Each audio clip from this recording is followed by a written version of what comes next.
Hey everyone, welcome back. Thanks for joining us.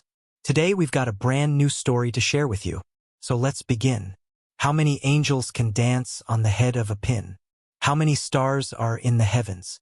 How long is forever? I can't answer the first two, but I know the answer to the third. 4 years, 3 weeks, 5 days, 2 hours, 10 minutes and 50 seconds.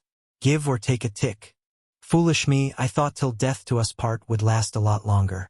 But I'll be damned if at 3:14 on Friday, June 15th, the sheriff's deputy didn't walk up to my desk and hand me an envelope. "You've been served," was all he said before he made a crisp turn and walked out of the bank. Every hour upon me as I opened the manila envelope and read the words petition for dissolution of marriage. I felt a tightness in my chest as though I was having a heart attack. I wasn't that lucky. It got even better. There was also a restraining order prohibiting me from going home to the house which I owned before I got married. It said I couldn't even call Barry and to find out why she wanted a divorce. My wife of 4 years swore under oath that she feared for her safety if I were to contact her. I guess she forgot to tell the judge we had made love the night. Twice. Changed that. I made love to her. She screwed me. I had to go to my mother's house with only the clothes on my back and ask for my old room back.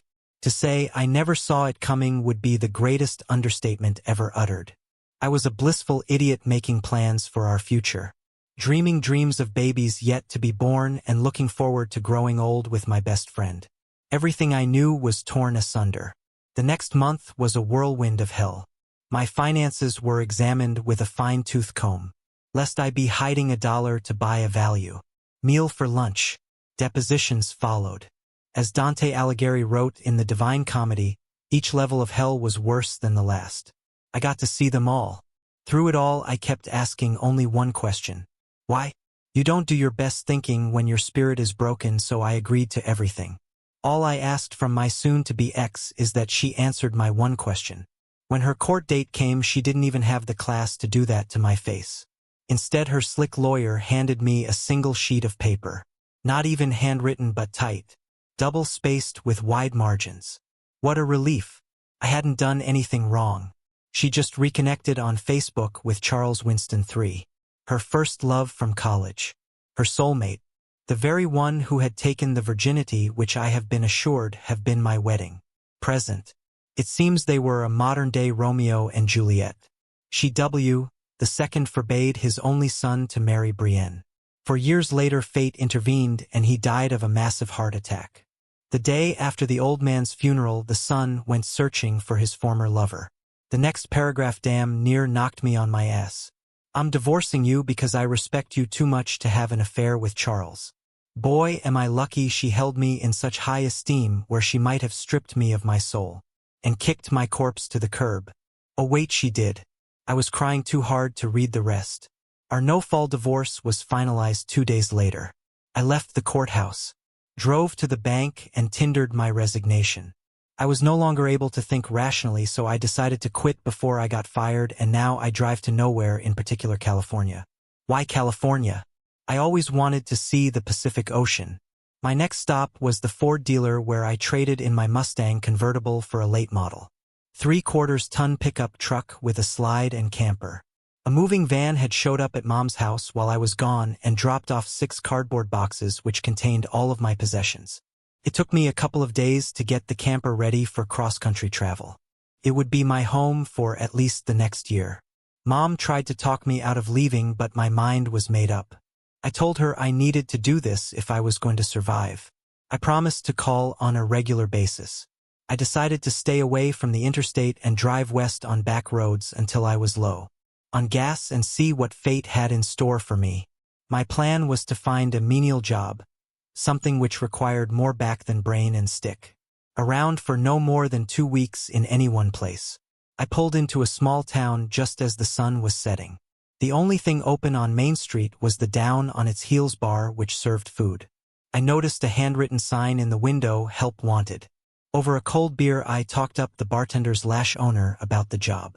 I told him I was just passing through but was looking to make a few bucks for gas. He had me nervously before he said, "A hard day's work for minimum wage. You get your lunch and dinner and any tips that come your way." You pay for your own beer. I replied, if you've got a place I can park my camper on your man. Right out back on the gravel. Then put this apron on and get started by bussing them tables. And so I began my new career. On day 7 of my odyssey, I met a woman maybe 10 years older than me, but not at all bad looking. At night, I had sex with only the second woman in my life. Felt good. Very good. True to my word, I left after 2 weeks. Phil, the owner, handed me a pay envelope and said, you got a job anytime you want one. Over the next 6 months, I worked at 12 different restaurants, /diners, /dive bars, and met a dozen different women who heard my story and wanted to cheer me up. Then I ran into an unexpected obstacle winter in the Rocky Mountains. As hell was blowing so thick I could barely see the road as I pulled into a nameless Colorado town. From the lack of traffic, it looked like everyone with a lick of common sense was tucked snugly in bed to ride out the storm. The only lights I saw were the police station. I parked out front and explained to the deputy I needed a place to park until the roads were clear. He was a nice guy and said I could park in there a lot. He even made a call to the restaurant across the road so I could get something to eat. The owner was an older woman who spoke with an Italian accent. She had me up and down. My grandson says you're looking to ride out the storm and it's in Canana, pick him up. You look like a nice boy. I got a cot in the stockroom that will be a lot more comfortable. I thanked her as I wolfed down some of the best cooking I had ever eaten. The next morning, I was woken before the sun rose by the sounds of Mrs. Villano cooking. I looked out the window, all I could see was snow. As I got dressed, I noticed a stack of several dozen cans of paint stacked against the wall. After we exchanged good mornings, I asked about the paint. My late husband, God rest his soul, bought them about 10 years ago. Silly fool, never painted anything in his life. I worked my way through college painting houses and would be glad to swap my labor for your cooking. A deal was struck. One that changed the course of my life. I would paint the entire restaurant to work off room and board. I would also be helping in the dinner rush. Each afternoon I quit painting, washed up, and donned an apron to learn the secrets of authentic Italian cooking. I spent the next 5 mornings on a ladder washing the stamped tin ceiling, then painting a base color. An accent color made the ceiling look worthy of the Sistine Chapel. My Peter, that looks so beautiful. You are an artist. The next day the roads were opened and customers began to wander in. To a one their heads snapped back and May admired my effort. Quite a few young ladies also stopped by to admire the painter, and I soon had a full social calendar. I didn't get much painting done over the next few days as Mrs. Villano's waitress never showed up. I assured her I was an experienced waiter and took over the front of the house while she ruled the kitchen. We made a very good team. I slept like a rock that night. It was the first time I hadn't read Brienne's letter before I went bed. Notice I didn't say when to sleep. A commodity which had been eluding me. The next morning I was woken up by an honest-to-goodness rooster crowing. Later I learned Mrs. Villano woke the rooster up. In the lull between lunch and dinner I stood at her elbow and learned her secrets. Mrs. Villano loved to sing mostly Italian love songs. Soon she had me harmonizing with her. She also decided to teach me to speak Italian while she cooked. I was a quick study and soon we were conversing in her mother tongue. While maybe conversing was a bit of a stretch, but I was absorbing everything she said. She was the most patient woman I ever met. The lessons kept coming, and the spring we planted in herb garden. In the fall I learned how to make wine and can produce. I broke my rule and stayed on for 18 months learning how to cook like the master and speak like her too. I finished painting on a warm spring day and told Mrs. Villano it was time for me to move on. She smiled and said she understood. I was given a going-away party worthy of a victorious general. Mrs. Villano gave me several presents, including a hand-copied recipe book and a case of homemade wine. She gave me one last hug. She handed me an envelope with a name and address on it. When you get to San Francisco, see my cousin Anthony. Tell him you're the son I always wanted. I decided to do some sightseeing and took the long tourist route to the coast. I even won a few bucks in Reno, the biggest little city in the world, and spit into the Grand Canyon. 4 weeks later, I was having lunch at Fisherman's Wharf. The next morning, I showed up at the address on the envelope. It was a very nice-looking Italian restaurant nestled in the center of 24 other very nice-looking Italian restaurants. It seems Nob Hill was the mother lode for lovers of Italian food. The neighborhood smelled like heaven. The restaurant was dark, so I knocked on the door. A short, bald man all dressed in white peeked out of the kitchen and shouted, "We're not open." I knocked again. This time he opened the door. "What do you want?" I handed him the envelope. "It's about time you got here." Many shouted in Italian, "Pay boss, that guy that knows everything is here." Tony looked at the note, then roared with laughter. Evidently they didn't know I could understand Italian as he read the letter out loud. "That crazy cousin of mine says I should turn my kitchen over to the stranger and let him cook." His staff howled and made some very unflattering comments about how could a man who looks like white bread thinks he can cook like one of us. I decided not to let on. Tony noticed the large cardboard box and 2 overstuffed shopping bags on the ground next. "To me, what's he got in there, chef? You moving in?" The employees taunted me in Italian. "Present from Mrs. Vellano." I opened the box and showed him 4 bottles of homemade wine. Tony called for a glass and uncorked one of the gallon bottles. He poured enough for a taste, then refilled the glass and took a swallow. "Who made this?" The bottle was passed around and everyone got to sample the wine. "Mrs. Vellano taught me how last fall. If you can cook as good as you make wine, I might keep you around." Tony called for his daughters and I was introduced to Gina and Marie, the 2 most perfect, stunningly beautiful raven-haired twins I could ever imagine. I stammered a "pleased to meet you," and Marie smiled and said, "Nice to meet you too." Gina instead gave me the evil eye and said, "So this is the legendary cook from Colorado." I heard someone behind me laugh, then declare the legend. Ahem, a legend. This was followed by a wall of laughter. Thus I was anointed with my nickname. Tony announced in Italian, "Fine, let's see what the legend can cook. I may be crazy, but I trust my cousin. Tonight San Francisco will be his judge." Gina was staring daggers at me. "You understood every word she said." My smile had betrayed me. She began to berate me in Italian until I defended myself and her mother tongue. The kitchen staff watched in amazement as we went toe-to-toe. Tony finally separated us, saying, "Save it for later. Your boyfriend has work to do." "Boyfriend?" She spit at my feet. "Tomorrow he'll be lucky to be the dishwasher." Then she uttered a few choice epitaphs and stormed off. Tony laughed and said, "I think she likes you. Now get to work. You're doing the soup in 2 specials for tonight." I picked up my bags, which were chock full of herbs and spices, said a quick prayer and greeted my staff. For the rest of the night we spoke Italian. That night my chef, a traditional Italian fisherman's soup made with fresh Dungeness crab, bay scallops, shrimp and clams sold out in an hour. We ran out of my linguine alla motte made with Dungeness crab caught with inside of the city a few minutes later. My evening was complete when a waiter told me 2 people almost came to blows over the last order of my made-from-scratch basil pesto gnocchi. Tony walked into the kitchen and threw his arms around me, and Marie proclaimed tonight a legend was born.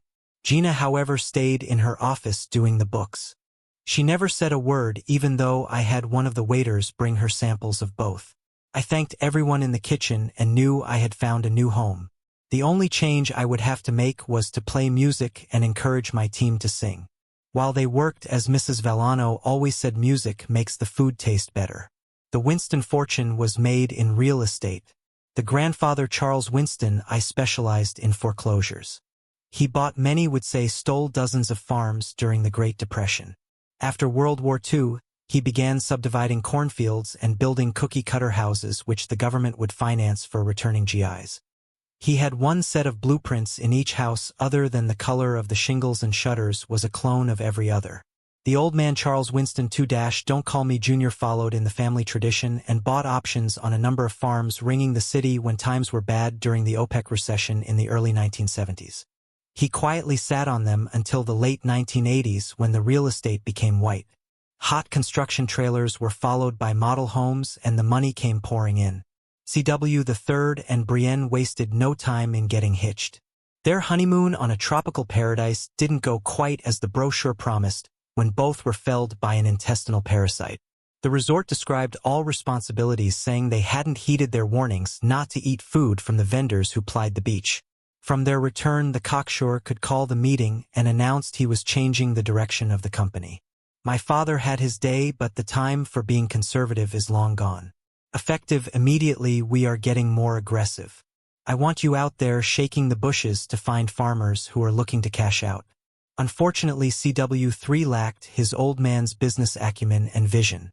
He was a narcissistic egomaniac who thought he knew more than everyone else, and now nobody could stop him. He began buying farmland outright at historic high prices.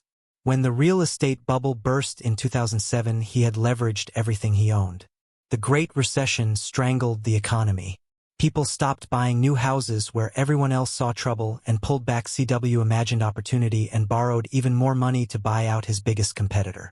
He now owned over 500 vacant acres as well as more than 50 houses under construction. The only thing he didn't have were customers. He tired every trick he could think it to move inventory with nary a nibble. Soon the mail was thick with mechanics' liens from unpaid contractors. Nervous bankers saw the value of their collateral plunge and called his notes demanding payment in full. The third was confident he could weather the storm and liquidated everything, including the modest stock portfolio he inherited. He even cashed in his insurance policies. His last gasp was to raid his safety deposit box of every piece of his mother's jewelry, but it wasn't enough to buy him even a month's reprieve from his creditors. The day his house was going to be seized by creditors, he poured himself a glass of scotch, took his father's finest 12-gauge shotgun out of the gun cabinet and blew his brains out. His casket would not open at the wake. And found him minutes before a sheriff's deputy arrived to serve eviction papers. It was, she thought, the worst day of her life. Unfortunately, many more were ahead as her late husband's fiscal malfeasance came to light. He promised Dad you would walk me down the aisle. My sister Denny's wedding date was drawing close, and she was demanding I honor my word. I wanted to go to her wedding, but there was one problem. My ex Brienne was the groom's cousin and would be there with her mother. I hadn't seen her in over 5 years and would prefer to keep it that way for the rest of my life.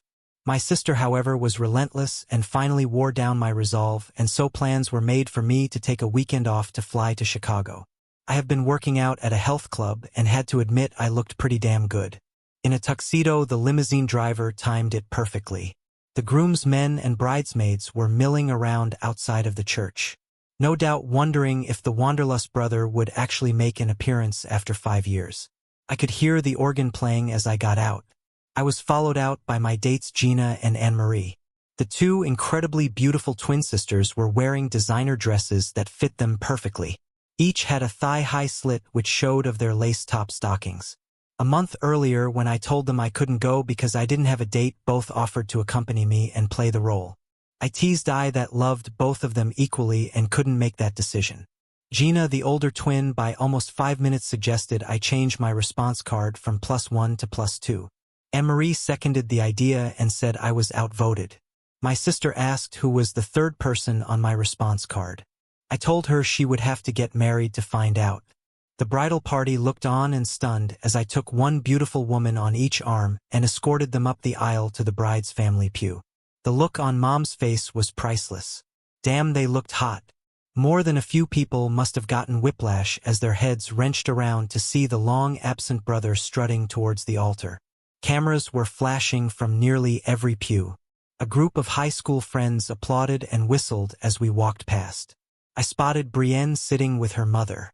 Cam had not been her friend, and she had packed on at least 30 pounds. She had a confused look on her pasty face.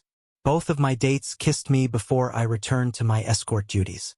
I met Wendy in the narthex and told her how beautiful she looked. She giggled and said, "You a hole. Nobody could top that entrance." We began our procession as the organ played the wedding march. Dene had one other request, that I give the before-dinner toast. I have never been comfortable with public speaking but agreed to say a few words. I tried to scribble some thoughts down but wasn't having a lot of success when I noticed an elderly couple sitting alone at the groom's table. I found out they were the groom's grandparents who had flown from Italy just for the occasion. I also learned they didn't speak a word of English. I was nervous and tried to ignore them, but they looked so perfect sitting together, smiling at a room full of strangers speaking a language which they didn't understand, that they inspired me. 100 scenarios ran through my mind. Just involved shining a spotlight on the Brienne and asking her to explain what she meant. When she swore till death do us part. Instead, I took the high ground and in flawless Italian asked the elderly couple to please stand. I greeted them with hugs and asked the crowd to toast the patriarch and matriarch of a great family now united with mine. After a lengthy round of applause, I announced Brad, Wendy, please join me up here. The room drew quiet, wondering what I was up to. I asked each to hold their right hand out. On our father's deathbed, he had my sister place her hands in mine and wrapped his around. With the little string he had left he squeezed, and said, I'm sorry, I won't be there to share the rest of your life. So I am passing my responsibility on to your brother. Peter, you will be Wendy's best friend. You will be her teacher and her protector. Don't fail me. Tonight I pass the sacred trust on to your husband. John, the first bind your soul to Wendy's. You are now one. You are her best friend, her teacher and her protector. Don't fail me. The crowd roared its approval. All except Brienne, who was sobbing uncontrollably. Her mother tried in vain to console her. After dinner, a quartet began playing a medley of songs. The music wasn't bad, but the group lacked a strong vocal lead. Gina and Anne-Marie grabbed me by my arms and led me across the dance floor where they liberated the microphone. Gina dismissed the guitar players and drummer outright and challenged the keyboard man to keep up with us. Then she announced, ladies and gentlemen, direct from a 3-year engagement in San Francisco. I give you the legend. The banquet hall went wild. We had plenty of experience in singing together at the restaurant and spent the next 2 hours serenading my sister and her new husband with love songs. Gina and Anne-Marie harmonized like angels. We even got the groom's grandfather up to lead the tarantella, while the groom graced the dance floor with his grandmother. Denise stood there with her mother beaming with happiness. When we finally took a break, my former mother-in-law approached me. Peter, could I please have a moment? Good evening, Mrs. Bennington. Brienne was hoping to get a chance to talk to you, but it seems you are as elusive as the wind. She would like to apologize and ask you to forgive her. Mrs. Bennington, that's not necessary. It's been many years since anything Mrs. Winston said mattered to me. Please, Peter, don't be like that. Please talk to her. I will never do that, but there is something I would like to give you. I reached into my wallet and took out a ragged piece of paper. The day your daughter divorced me, her lawyer handed me this. I must have read it 10,000 times. My tears might make it a little hard to read, but my tears are dried and I no longer feel the pain of her betrayal. This is the last link to your daughter. Take it. It's now yours. If you'll excuse me, my dates are waiting. I turned and never looked back. Thanks for watching. If you enjoyed this video, don't forget to like, comment, and subscribe for more stories like this. See you next time.